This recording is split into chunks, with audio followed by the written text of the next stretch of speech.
Hey, what's up, guys? This is Emphasis from Ravens Over Everything, and I am back with another Ravens related video. This was just a reaction a few days later to the Ravens versus Broncos game.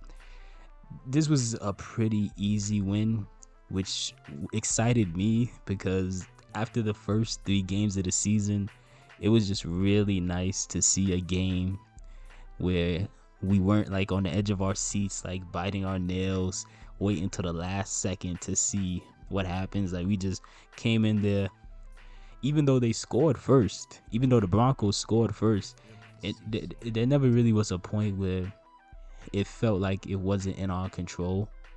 So that was it was a lot more relaxing seeing this game play out. So yeah, I mean, I got the score wrong when I made my score prediction. I predicted it was gonna be 34-17.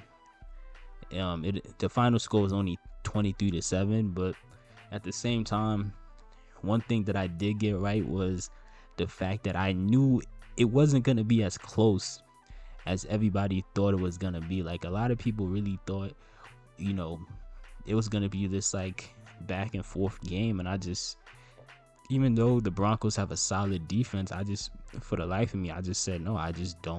I don't believe it was gonna be that close. I thought, and look, we still won by 16.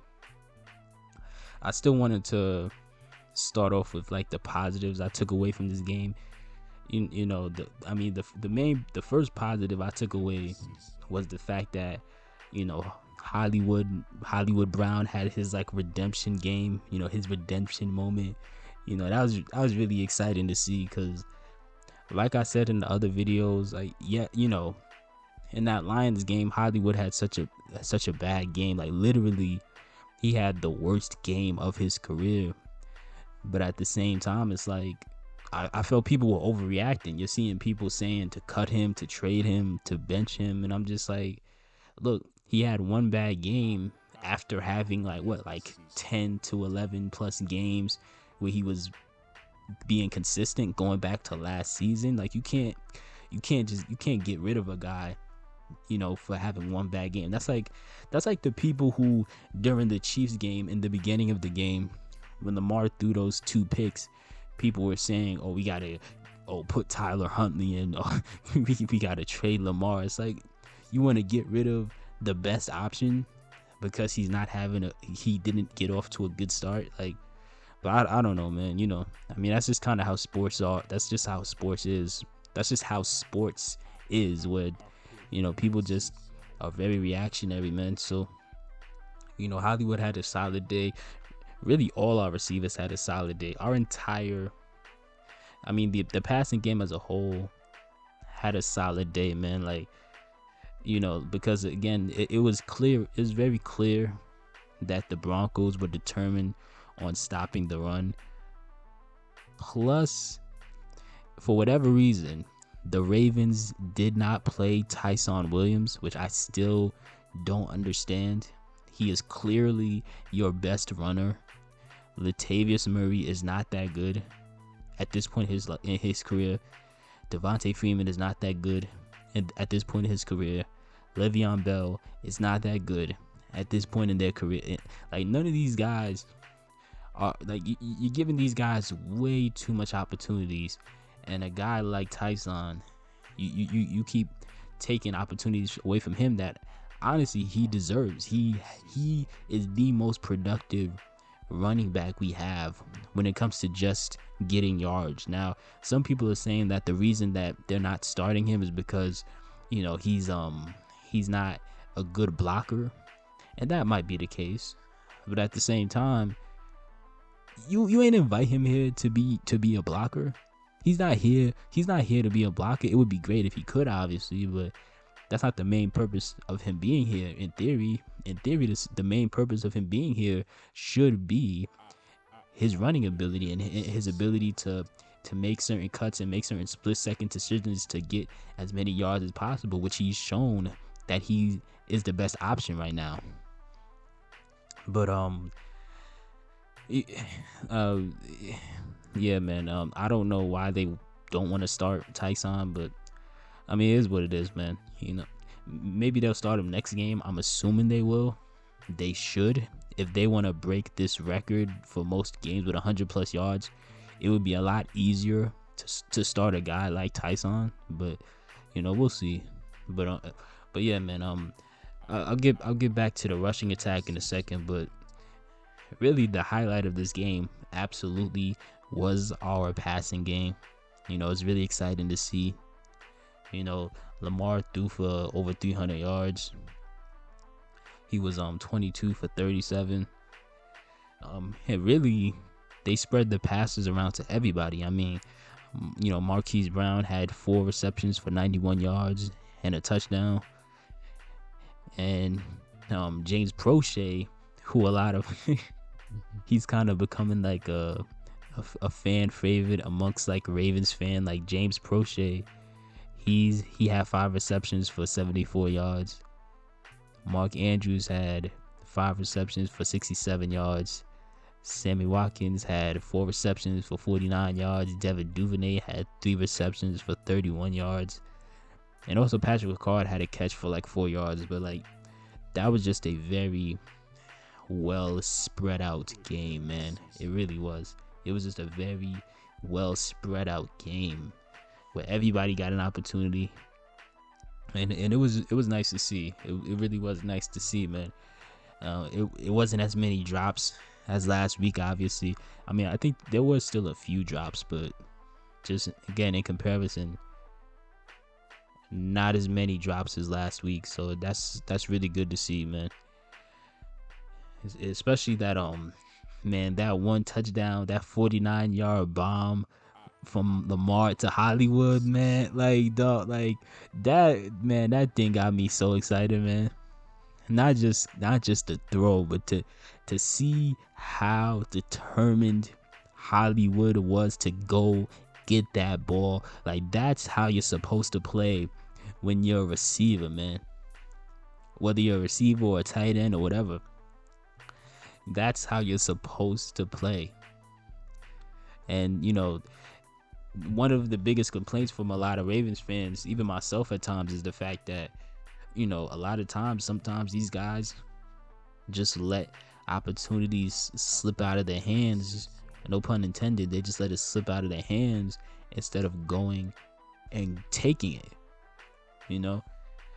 because that's the thing that really separates the average receivers and the average tight ends from the top tier guys, from the elite guys, is when you actually go out there and get it. It's not always gonna be this 100% perfect pass that lands right in your hands without you moving a muscle. Sometimes you gotta be an athlete. You gotta go do something athletic and reach out for it.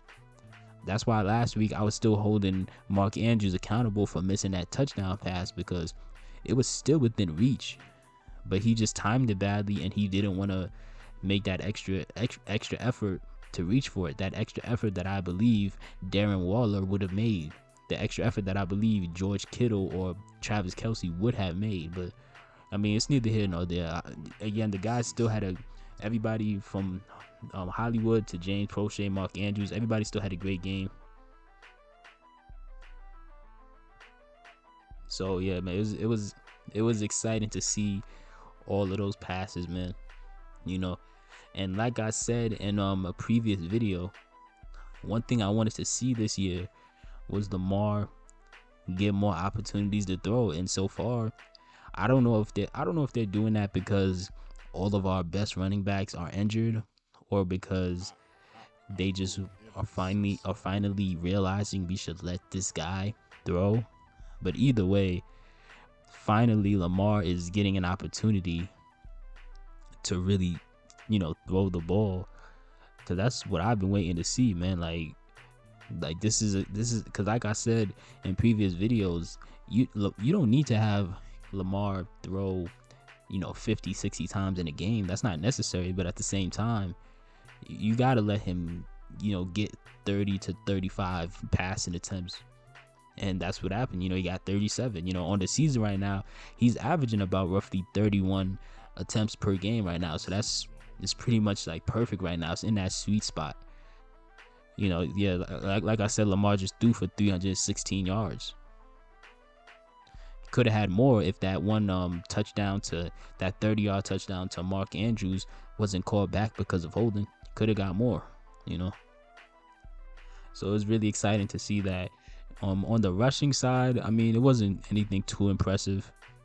Latavius Murray had 18 carries for 59 yards. Lamar hasn't run that much the past 2 weeks. Some people are saying it might be because he actually does have something going on as far as like soreness in his back, and that might be the case, but I mean, who knows at this point. But Le'Veon Bell got a couple touches. He only got 11 yards. Devontae Freeman got 4 yards. I still just don't understand why Tyson is not, is being, kind of screwed over, in my opinion. Look, your two best running backs, J.K. Dobbins and Gus Edwards, they got injured. They're out for the season. Justice Hill got injured, out for the season. Your best option left is clearly Tyson. And for whatever reason, they are just refusing to give him a lot of opportunities. Why is Latavius Murray getting 18 rushing attempts? It doesn't make the slightest bit of sense. He has not done enough this season so far, in my opinion, to deserve that many attempts. Tyson has already done enough this season to prove that he should be getting 15 plus attempts a game, not Latavius. And maybe they really are taking him out of the game because they feel he can't block. But I mean, at the same time, you gotta figure out a better system where you can have Tyson in there running at times, and you can bring in Le'Veon or Murray or whoever to block after that. You gotta figure something. You gotta figure out something better than that. But those are my main takeaways on offense. We had a pretty solid game. At the last second of the game, the John Harbaugh had decided that they wanted to go get a couple extra yards so they could keep their streak going of 100 yards a game per game for 43 games now, or 42. And a lot of people are trying to give the Ravens flack for that, which is stupid. It's hypocritical. You're seeing the head coach for the Broncos say, "Oh, it's unsportsmanlike. I've never seen anything like it." It's hypocritical. There was 10 seconds left in the game, and you were trying to get a touchdown. So, why are you judging the Ravens for, with 3 seconds left in the game, trying to pass 100 yards, and you were trying to get a touchdown with 7 seconds left? The thing that they were striving for actually made sense. They're actually chasing history. They have a chance now to be in the history books for quite a while, because the previous holder of this record, the Pittsburgh Steelers, from 1974 to 1977, it's been over 40 years. It's been over 40 years since anybody has gotten close to this record now. So think about it. It might be another 40 plus years before anybody gets close ever again. And that's way more significant than what you were trying to do. Whatever the guy's name is for the head coach for the Broncos, that's way more significant. You were trying to score with 10 seconds left just so this final score won't look as bad as it actually was, because you didn't want to be left with 7 points. You got embarrassed. And now you're trying to call him out and say he doesn't care about player safety. You don't either. If you say he doesn't, you clearly don't either, because you just tried to score with 10 seconds left in a game where your starting quarterback, Teddy Bridgewater, had already left the game with a concussion, because our defense was just really getting to the quarterback in this game because they were missing key players on their offensive line. You were out there trying to get one last touchdown in, and you were risking your backup quarterback, Drew Lock, you were risking him getting injured because we were getting to the quarterback all game long. He easily could have gotten concussed just like Teddy Bridgewater did. So it's just hypocritical but either way, man, I don't see a problem with going for it. Now, I know some people might say, oh, it's risky, but at the same time, playing football is risky. That just is what it is. Like, playing football is risky. So I'm not saying it doesn't make sense to say it's risky to do that, but at the same time, at least what they're doing is justifiable because they're actually chasing history. Like, they're actually chasing history right now. This record that they are on the cusp of breaking next week versus the Colts, this is a record that has not been touched in 44 years.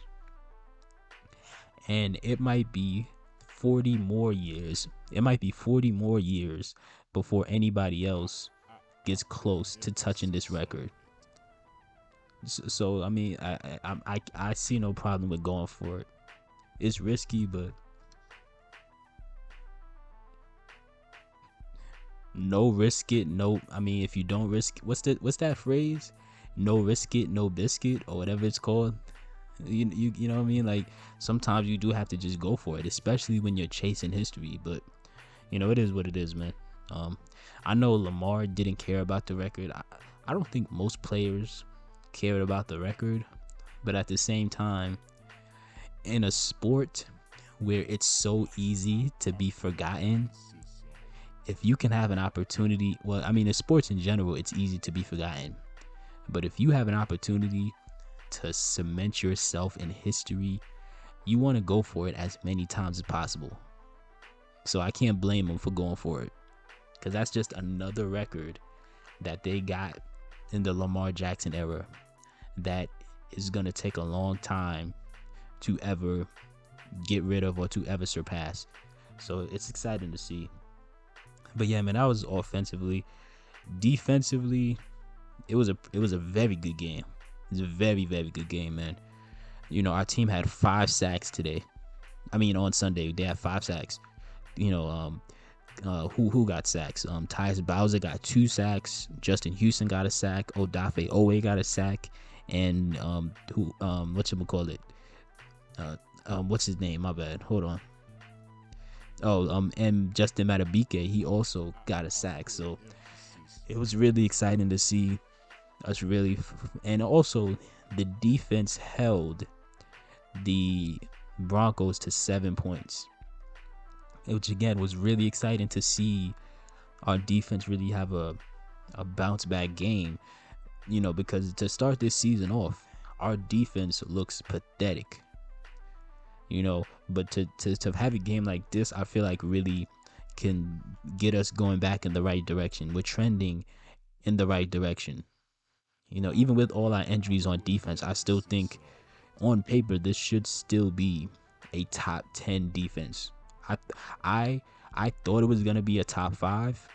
It looks like I'm wrong, but still, top 10 is still possible. So, I mean, that's exciting to see. They was getting a lot of hits in. I feel bad for Teddy Bridgewater. I hope he recovers quick from that concussion, but at the same time, like, both teams were getting a lot of dirty hits on each other, man. Like, a lot of people, they're gonna try to bring up that hit on Teddy and say, oh, they're playing dirty, but people are overlooking the fact that there was one play where one of the Broncos defenders looked like they were trying to rip Le'Veon Bell's head off. Like, the face mask was so egregious that it looked like he was literally trying to rip his head off. And ironically, on that play, they didn't call that, but they instead called the penalty. They instead called the penalty on the Ravens. Go figure. And then on top of that, on that 49-yard bomb that Lamar threw to Hollywood, Lamar got hit late on that pass. Like, after if you watch the camera and go right after he threw it, one of the defenders still went in to tackle him. And not only did they tackle him, they aimed for his legs. And but so again, it's just hypocritical for the Broncos head coach to say that, for the head coach for the Broncos to say that, oh, the Ravens don't care about safety. You don't care about safety either. So I mean, it is what it is, man. So yeah, those are my main takeaways from that game. It was a really solid win. I don't think it was an amazing win, because I think on a team like this, we should have had over 30 points. But at the same time, it is what it is.